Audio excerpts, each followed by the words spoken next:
दुनिया के top YouTuber mister beast उर्फ जिमी डोनाल्डसन ने सोचा कि इस बार कुछ अलग किया जाए।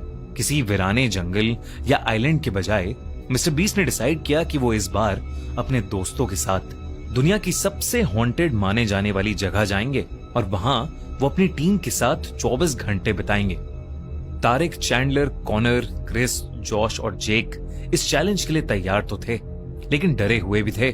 उन्होंने गोस्ट हंटिंग का इक्विपमेंट जैसे EMF meter, infrared meter, night vision cameras, ढेर सारी बैटरीज, फ्लैशलाइट्स और वॉकी टॉकीज पैक किए और चल पड़े ओहायो स्टेट पेनिटेंशियरी, अमेरिका का ऐसा प्रिजन, एक ऐसी जेल जो सालों से बंद पड़ी है और जिसे लोग दुनिया की सबसे हॉन्टेड जगहों में से एक मानते हैं। जेल के अंदर घुसते ही उन्हें समझ आ गया कि लोग इस जगह को इतना डरावना क्यों कहते हैं। 2.5 लाख स्क्वायर फीट में फैला हुआ 6th फ्लोर का ये बड़ा सा प्रिजन 100 जेल सेल्स के साथ बेहद डरावना लग रहा था। वहां के गार्ड ने उन्हें बताया कि उस जेल में 1930s में एक आग लगने के बाद 300 कैदियों की मौत हो गई थी और कई कैदी तो उस जेल में आपस में लड़ते लड़ते ही मर गए और कईयों ने खुद को ही मार डाला। कहते हैं कि उनमें से कई कैदियों की आत्माएं आज भी उस जेल में भटकती हैं। बल्कि उस गार्ड ने बताया कि उसने खुद कई बार जेल में अदृश्य शक्तियों को महसूस किया है।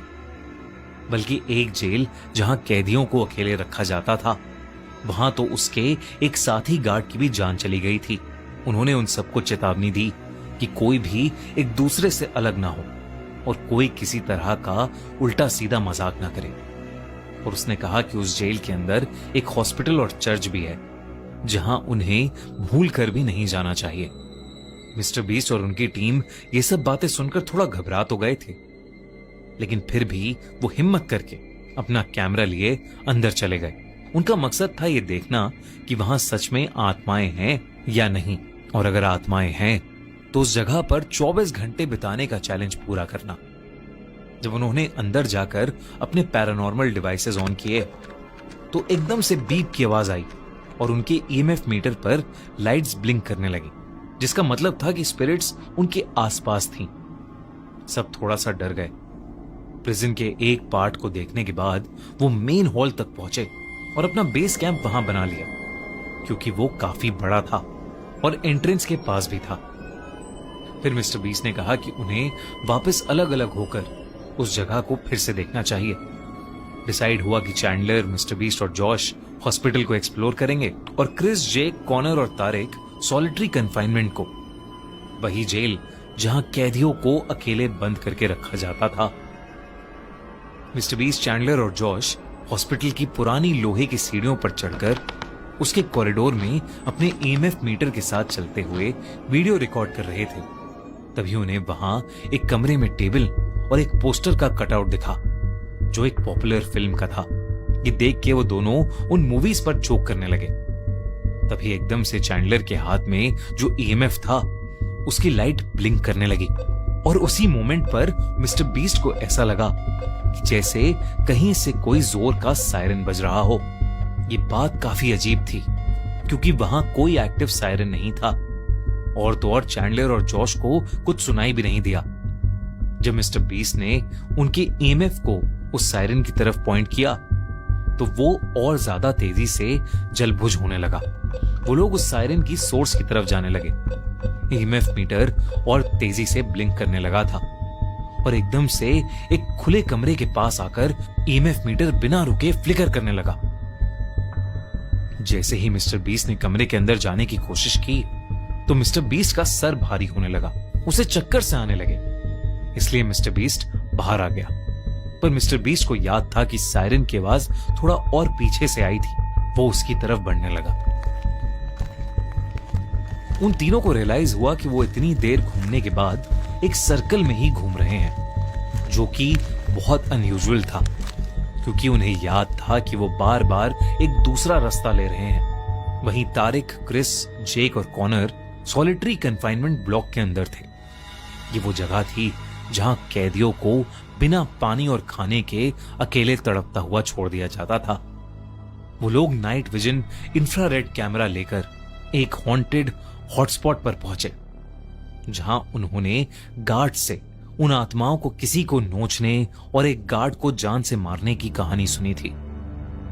एकदम से क्रिस का सर भारी होने लगा और उसे सांस लेने में तकलीफ होने लगी। जेक, जो उस कमरे की डरावनी चीजों को देख रहा था, अचानक से जोरों से चिल्लाने लगा। जेक को वहां एक अजीब सा काला साया दिख रहा था जो उसकी तरफ ही आ रहा था। जब बाकी दोनों जेक की चीखें सुनकर उसकी तरफ मुड़े तो उन्हें भी वो साया अपने पास आता हुआ नजर आया, लेकिन फिर अचानक ही वो हवा में कहीं गायब हो गया। उन लोगों ने आपस में जब उस साये के बारे में डिस्कस किया तो तीनों बहुत घबरा गए। तभी जेक को महसूस हुआ कि उसके बगल में खड़ा कोई सांसें भर रहा है, लेकिन वहां कोई भी नहीं था। और फिर अचानक से वो काला साया उनके ठीक सामने आ खड़ा हुआ और उसे देखते ही वो तीनों चिल्लाते हुए वहां से भागे और वॉकी टॉकीज पर अपनी टीम को डरते हुए ये बात बताने लगे। मिस्टर बीस्ट, चैंडलर और जॉश ने उनकी बातें सुनी, लेकिन उन्हें लगा कि वो लोग मिस्टर बीस्ट के साथ कोई प्रैंक कर रहे हैं और उन्हें डराने की कोशिश कर रहे हैं। पर फिर उनके बीच में बात करते करते ही उस वॉकी टॉकी से एक बहुत ही ज्यादा अजीब सी आवाज सुनाई दी और वॉकी टॉकी बंद हो गया। उस जेल में एक पुराना चर्च भी बना हुआ था। मिस्टर बीस्ट ने सोचा कि अब वो बस उस चर्च को देखेंगे और उस जगह से निकल जाएंगे, क्योंकि अब मिस्टर बीस्ट को अपने दोस्तों की भी थोड़ी चिंता हो रही थी। वो चर्च पहले एग्जीक्यूशन हॉल हुआ करता था, मतलब एक ऐसी जगह जहां लोगों को फांसी देकर मारा जाता था। कहते हैं कि उनमें से कई लोग जिनकी फांसी हुई है, उनकी आत्माएं आज भी उस चर्च के एरिया में भटकती हैं। मिस्टर बीस्ट वहां प्रीस्ट की एक्टिंग करते हुए चैंडलर को सीट पर बिठाकर उसे वहां आने के लिए थैंक यू कहकर उस जगह को हॉन्टेड होने की बात करने लगा। तभी एकदम से उसका वॉकी फिर से बजने लगा, लेकिन वॉकी टॉकी पर इस बार क्रिस उसकी लोकेशन पूछ रहा था। मिस्टर बीस्ट ने मजाक किया और अपनी लोकेशन बता दी, लेकिन तभी वॉकी टॉकी पर एक अजीब सी डिस्टरबेंस आई और फिर उसे ऐसा लगा कि जैसे कोई औरत उस वॉकी टॉकी पर कुछ बोल रही है। जब उन तीनों ने ध्यान से सुना तो उस वॉकी टॉकी से एक औरत के बोलने की आवाज आई, इट्स रेनिंग आउटसाइड, यानी बाहर बारिश हो रही है। और यह आवाज उन तीनों को नॉर्मल औरत की नहीं लग रही थी, बल्कि बेहद डरावनी लग रही थी। बल्कि चैंडलर को तो ऐसा लग रहा था कि जैसे वो औरत एक अजीब ढंग से हंस भी रही है। और फिर अचानक ही वो आवाज आनी बंद हो गई। उन तीनों को समझ नहीं आ रहा था कि उनके साथ अभी क्या हुआ, तो वो वहां से निकलकर वापस मेन हॉल की तरफ अपने बेस कैंप चले गए।